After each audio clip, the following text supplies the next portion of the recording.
minutes. اوكي هو يعني المثير فيها ان الثلاثه presented في within the same week by different etiologies. نبدا. اول حاجه اول patient كان عادل 8 شهور of non-consanguineous parents وهو عنده 3 normal siblings. كان caregiver brought to us in our ER ان هو hypoactive, lethargic and couldn't tolerate oral feeding. واحنا بناخد الهيستوري لا هو عنده similar repeated attacks at home since the past 2 months بس كانت المother contributed ان هو كان عنده oral decreased oral intake. By examination الجلاسكو كوما سكيل كان بتاعه 10. الفيتال ساينز كان somehow tachycardic, otherwise can off fever and not tachypneic.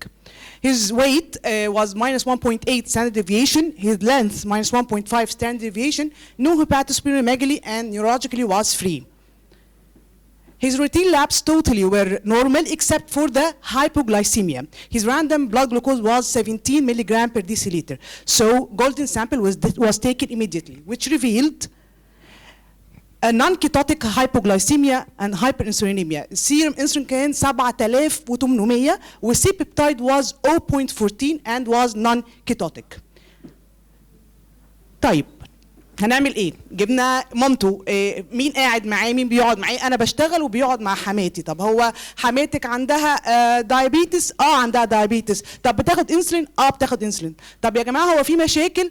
هو في مشاكل. فطلع اما جبنا الجده كانت بتحقنه repeated insulin injection عشان الفاميلي ايشوز. فكده الميستري سولفد وطلع ان هو factitious disorder imposed on another diagnosis اللي هي كانت previously called Munchausen syndrome by proxy. تاني حالة تيا شهرين of non-consanguineous parents get our ER complaining by having repeated attacks بتاعت generalized tonic-clonic convulsions. والاتاكس دي كانت متكررة 2 weeks ago والمother برضو قالت ان هي كانت بتفيد her والفيدز خلاص بتريزولف. الاكزامينيشن جلاسكو كان 15, vital signs were normal, weight was 0.85 within normal range, length was minus 0.36, no hepatosplenomegaly and neurological was normal. Her lab were totally normal except for hypoglycemia. She was having a random 22 milligram per deciliter. Her VBG was normal, serum ammonia was normal, so golden sample were taken.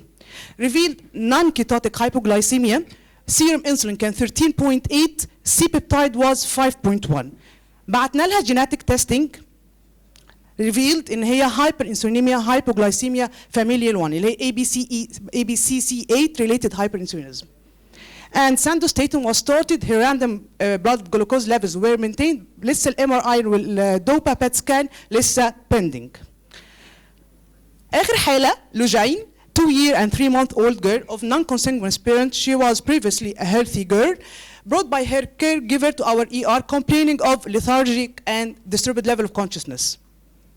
Glasgow Coma scale was 13, vital signs were okay, weight and height were okay, abdominal examination no hepatosplenomegaly, neurologically were normal.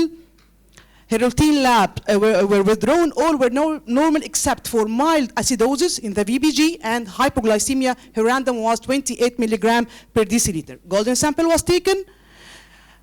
Ketotic hypoglycemia, serum insulin is less than 0.2 and C-peptide was less than 0.07 but it was ketotic.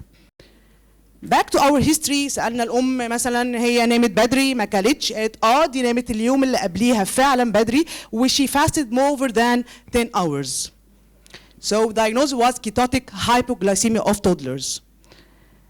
ده الدايجرام اللي دكتور رضوى قالت عليه اللي هو في النون كيتوتيك هايبوجلايسيميا. ده الدايجرام اللي بنمشي فيه في الهايبوجلايسيميا. بنبدا بالكيتونز، هل هي والفي بي جي لازم نسحبهم، هل في نون كيتوتيك او كيتوتيك، وبنكمل الدايجرام الباث واي اكوردنج انهي بوزيتيف. And thank you.